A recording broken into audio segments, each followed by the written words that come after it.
Ladies and gentlemen, today's dissertation is going to be about Washington, D.C. But first, I want to show off my new spruced up glasses. That's right, ladies and gentlemen. I made these just so that you people would have something to goof on when I make my videos about the $1 bill. However, the reason of today's dissertation is to show people that, in fact, for the most part, they are dumber than whale shit. And introducing Captain Thomas Fazio, Master Captain Thomas Fazio, is my dad to explain to you what you are because you believe these people that are in control of this government. You're dumber than whale shit. Oh, Father.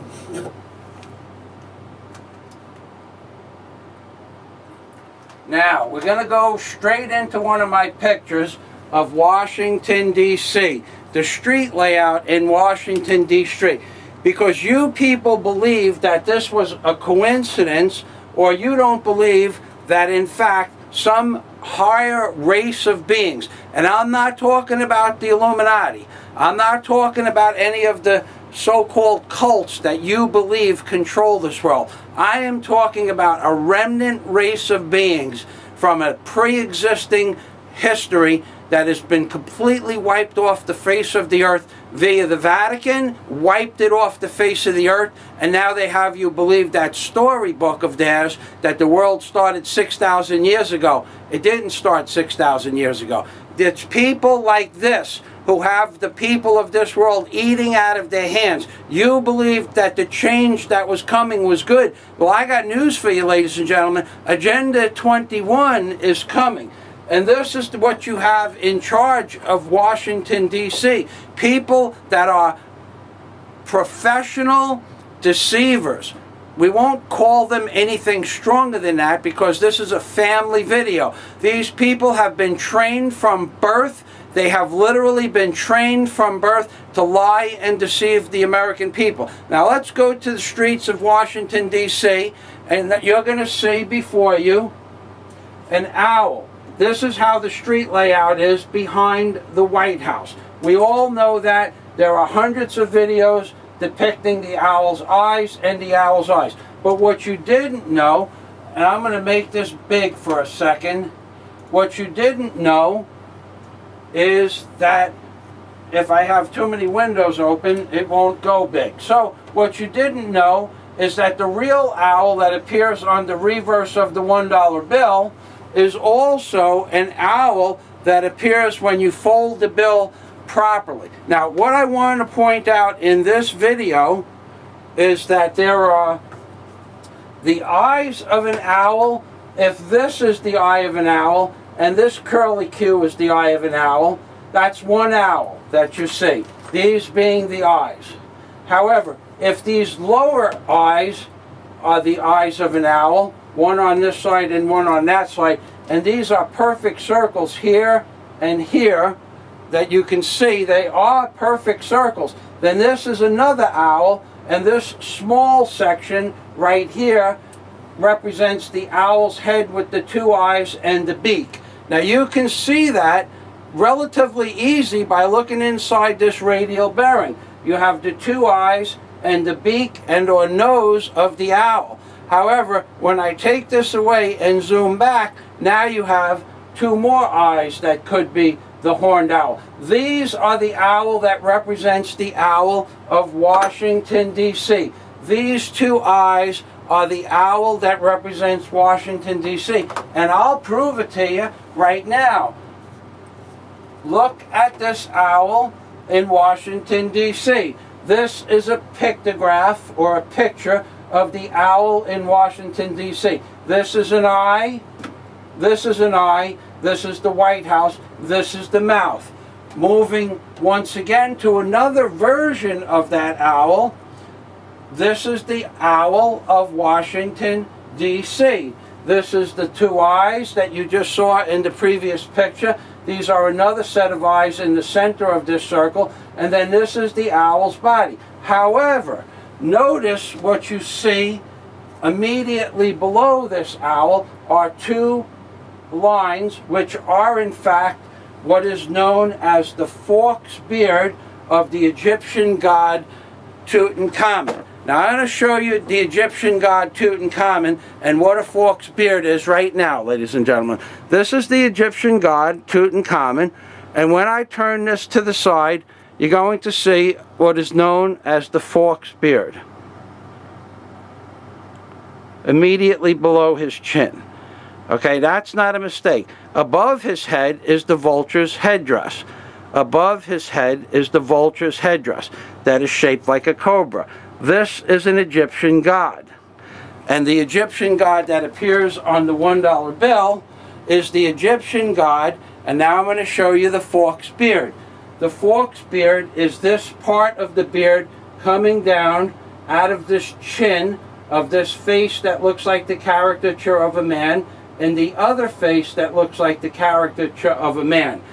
That is the Egyptian gods on the reverse of the $1 bill, that when you add this eye here, and this eye here, and this little section at the bottom, which I have my pointer on now, when you add this little diamond-shaped section at the bottom, and this little piece that looks like a nose, this is the eye of an elongated face. However, that's not what this really represents. What this really represents is the depiction of the owl that sits outside the White House of the United States of America. As this owl here, notice the legs that I showed you, which were the fork's beard. This is one leg of the fork's beard, this is another leg of the fork's beard, and this is an eye, and this is an eye. However, I have another depiction of that also. I had another depiction of that. 1 minute, and this depiction right here,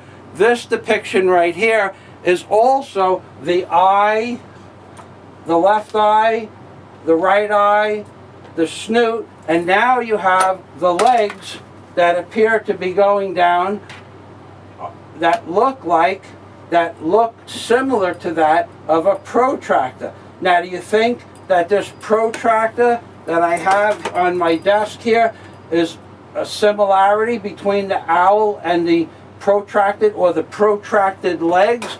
And if you think it's a coincidence, well, I got to tell you, it's not a coincidence, because look again, ladies and gentlemen. Look at the owl once again on my screen that appears before you. Look at the owl once again on my screen that appears before you. This is the protracted legs, ladies and gentlemen. This is, when I zoom it out, this is the protracted legs. That's right. These are the legs that look like the legs of a protractor at the bottom of the owl's face. Now, this is not a coincidence. Now, I'm going to tell you why this stuff exists on the reverse of the $1 bill when you fold it properly. It exists because maybe 10,000 years ago, maybe 1,000,000 years ago, and maybe 10 million years ago, some sort of race of beings or a pre-existing civilized society that existed on this world and originated on this world. There is no way of ever knowing how the species developed. It could have come from another planet, it could have developed here and branched out.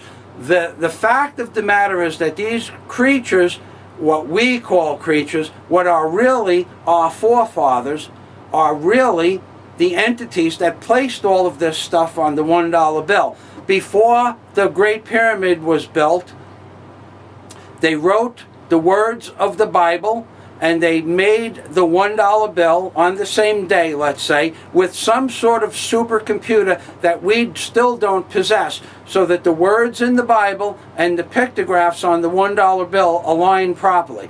Now, many of the pictures I show you, the words in the Bible will show you how to get to the pictures or pictographs, and all of that is laid out in my book, my 1990-page ebook, Angels on the Ark by Michael Fazio. And I call it Angels on the Ark because the entire green side of the $1 bill, which is very simply put, this part of the $1 bill, this entire green side of the $1 bill is a perfect representation of the real Ark of the Covenant given unto Moses via what we perceive to be the Lord God. But it may not be the God that you understand a God to be.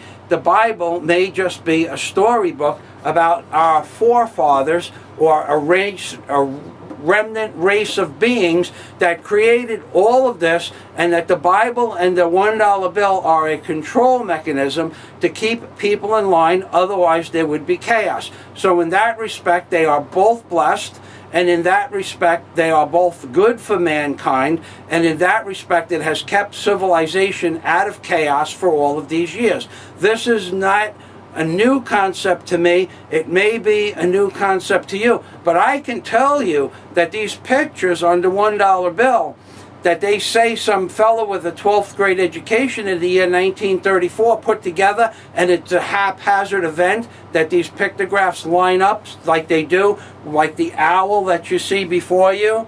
The owl that you see before you with the legs that look like